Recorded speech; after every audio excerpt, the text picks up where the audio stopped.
Monsters Incorporated. In the dark bedroom of a little boy, the closet door creaked open. The boy snapped awake as a huge, scary monster crept up to his bed and spread its arms wide, preparing to roar. But the boy's scream scared the monster, and it staggered back and fell to the floor. Suddenly, the lights came on, and the bedroom wall opened up. The boy turned out to be just a robot, and the monster was a trainee. Monster Bile was learning to scare children at Monster Incorporated, the largest scream processing factory in Monsterpolis. Miss Flint, the scare instructor, turned to the class of trainees. "Can anyone tell me Mr. Bile's big mistake?"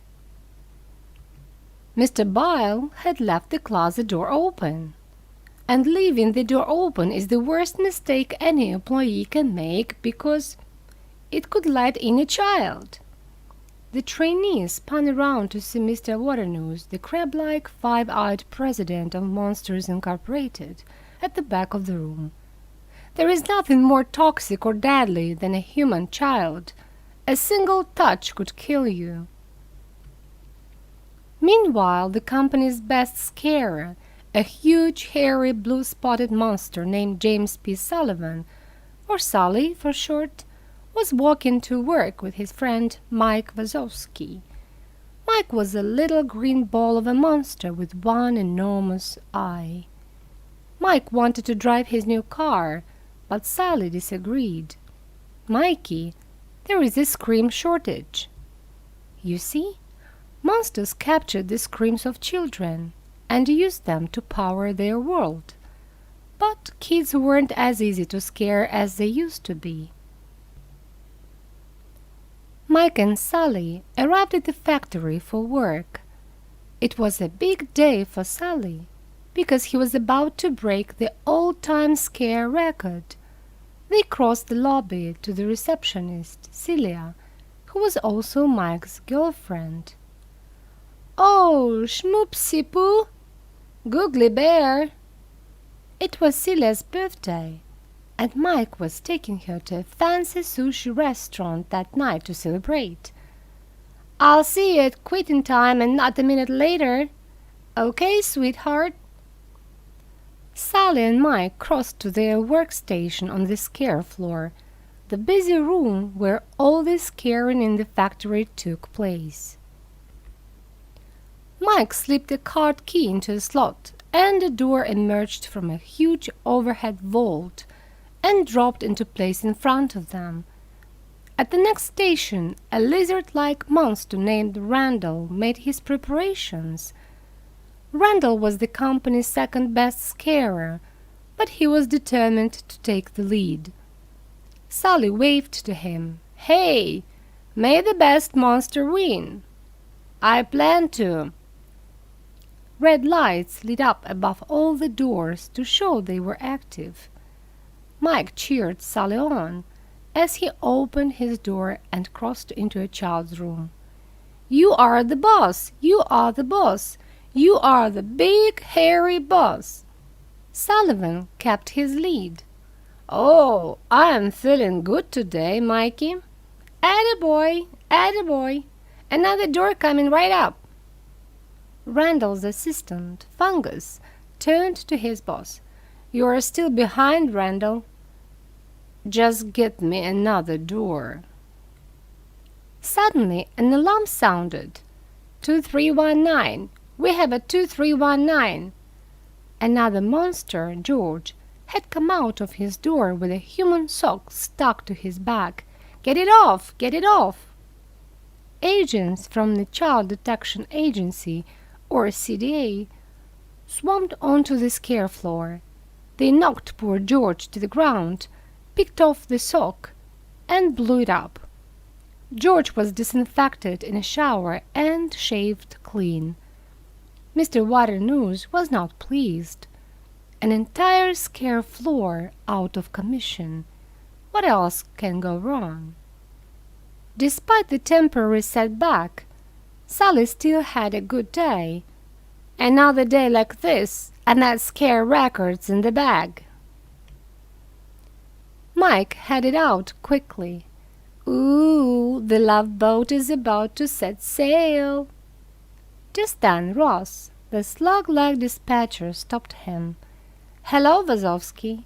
I'm sure you filed the paperwork correctly, for once. Mike was caught. He hadn't filed it, and Celia was waiting. But Sally jumped in and offered to file the paperwork for him. On my desk, Sally. When Sally returned to the empty scare floor, he discovered a lone door that had accidentally been left behind. The door's red light was on. Sally peered into the child's bedroom. No monsters there.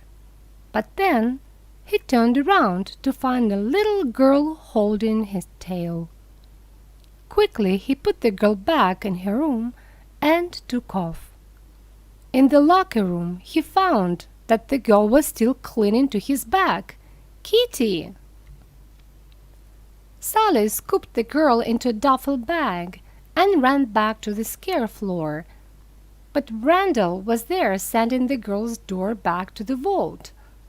Sally couldn't get her back to her room. Sally took the duffel bag and rushed to the crowded restaurant where Mike and Celia were dining. Get out of here! You're ruining everything! Look in the bag! Mike looked, but it was too late. The kid was out of the bag. Boo! Ah, a kid! Panicked diners fled the restaurant as CDA agents arrived. Mike and Sally snatched up the kid and ran. Mike looked back, but the CDA were already taking Celia away. Michael? Michael! Well, I don't think that day could have gone any worse.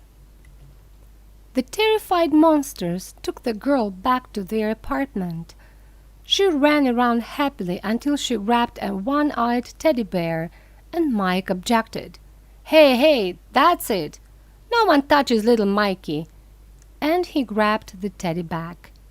Her scream made the lights in the apartment surge brightly. Panicked, Mike ran to the window and pulled the blinds shut. But as he tried to get the bear back to the girl, he slipped, flew through the air, and landed in a wastebasket. Amazingly, her laughter caused all the lights in the whole building to light up and blow out. What was that? I have no idea, but it would be really great if we didn't do it again. After a lot of playing, the little girl finally got tired, and Sally put her to bed in his room. But as Sally started to leave, she whimpered and pointed to the closet. She showed Sally a picture she had drawn. Hey, that looks like Randall. Randall's your monster. How about I sit here until you fall asleep? Sally comforted her gently until she fell asleep. Then he returned to the living room. Hey, Mike, this might sound crazy, but I don't think that kid's dangerous.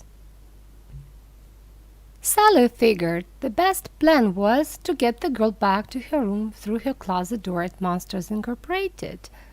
The next day, he disguised her in a little monster costume and took her back to the factory.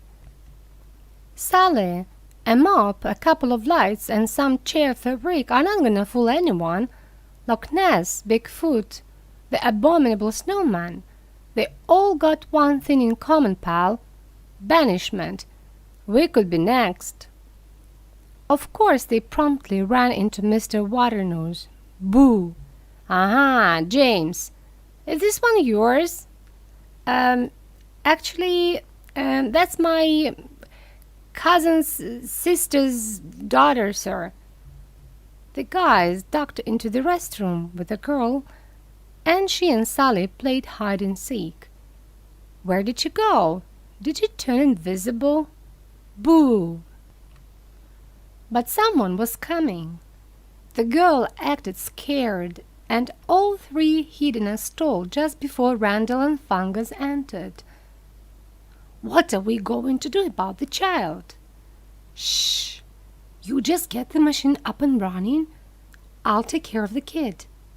And when I find whoever let it out, they're dead." Mike and Sally hurried the girl to their station on the scare floor. Mike swiped a card key and brought a door down from the vault. "Mike, that's not her door. Her door was white, and it had flowers on it. This isn't Boo's door." "Boo? What's Boo?" "Sally, you're not supposed to name it. Once you name it, you start getting attached to it. Now say goodbye to—" "Where did it go? What did you do with it?" Sally scanned the floor for her. "Where is she? Ah, Boo!" He took off looking for her. Mike tried to stop him. "Somebody else will find the kid. It'll be their problem, not ours." Mike passed Randall in the hall just as Celia approached. "Michael Wazowski, last night was one of the worst nights of my entire life, bar none. I thought you liked sushi." "Sushi? You think this is about sushi?" Randall knew that the little girl had appeared at the sushi restaurant, and he guessed that Mike was involved. "Where is the kid? You are not pinning this on me." Randall told Mike the scare floor was about to empty out for lunch, and that Boo's door would be in his station. "You have until then to put the kid back." Meanwhile, Sally searched everywhere for Boo. He finally spotted her climbing into a garbage can. No!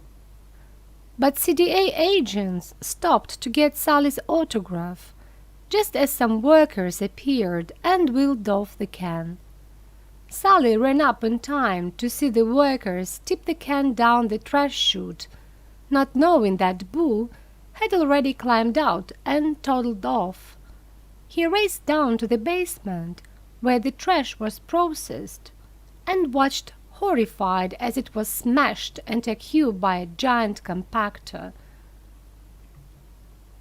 Mike caught up to Sally, crying and cradling the garbage cube in his arms. "I can still hear her little voice." "Mike Wazowski." Boo was with a group of daycare children and their teacher, Kitty. "Boo." The delighted Sally picked Boo up and hugged her tightly. "Okay, Sally, that's enough. Let's go." On the deserted scare floor, Mike spotted Boo's door, set up in Randall's station. There it is, just like Randall said. "Mike, what are you thinking?" "We can't trust Randall. He's after Boo." "You want me to prove everything's on the up and up? Fine." Mike marched into Boo's room and began bouncing in her bed. Suddenly, a large box flew up from behind the bed and trapped him.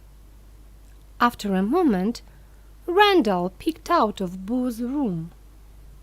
Sally comforted Boo, and they hid as Randall loaded the box containing Mike on a cart and rolled it away. Sally and Boo followed Randall.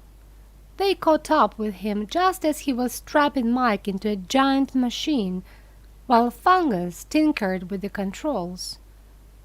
"I'm about to revolutionize the scaring industry. First, I need to know where the kid is, and you're gonna tell me. Say hello to the scream extractor." A huge vacuum-like device descended from the ceiling toward Mike's face. "No! Come on! Hey, Randall! Help! Help! Help!" Sally pulled the machine's plug. Randall went to investigate, and Sally quickly freed Mike and snatched up Fungus. Randall returned to find Fungus in the scream extractor. "What happened? Where is Vazovsky?" Sally decided to go to Mr. Waternoose about the problem. They found him in the training room with a class of trainees. "Jeans! Perfect timing!" Before Sally could protest, Mr. Waternoose ushered him into the fake bedroom while Mike held Boo. "Come on, come on! What are you waiting for? Roar!" Boo watched horrified as Sally was forced to scare the robot child. Boo began to cry, and Sally realized that Boo was truly scared. "Boo, it's me. No, it's okay. I was just... Oh no, don't be scared." Just then the hood of Boo's costume slipped off. "The child!" Still scared, Boo ran from Sally right into Mr. Waternoose's arms. "I'm sorry you boys got mixed up in this, but now we can set everything straight again, for the good of the company." Mr. Waternoose brought Mike and Sally to an active door. Sir, that's not her door." I know, it's yours." And he shoved Mike and Sally through the door and slammed it shut behind them. The two friends found themselves in a snowstorm in the Himalayas. "We're in the human world. Oh, what a great idea going to your old pal Waternoose. Too bad he was in on the whole thing." Sally tried desperately to reopen the door, but it was no use. They were stuck.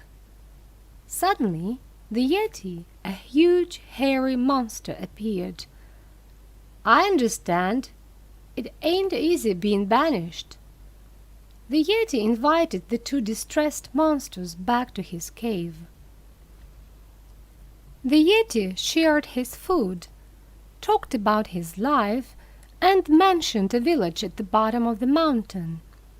As soon as Sally heard this, he began frantically building a makeshift sled out of the poor Yeti's belongings. Mike was furious. "What about us? Ever since that kid came in, you've ignored everything I've said, and now look where we are. We were about to break the record, Sally." "None of that matters now. Boo's in trouble. I think there might be a way to save her."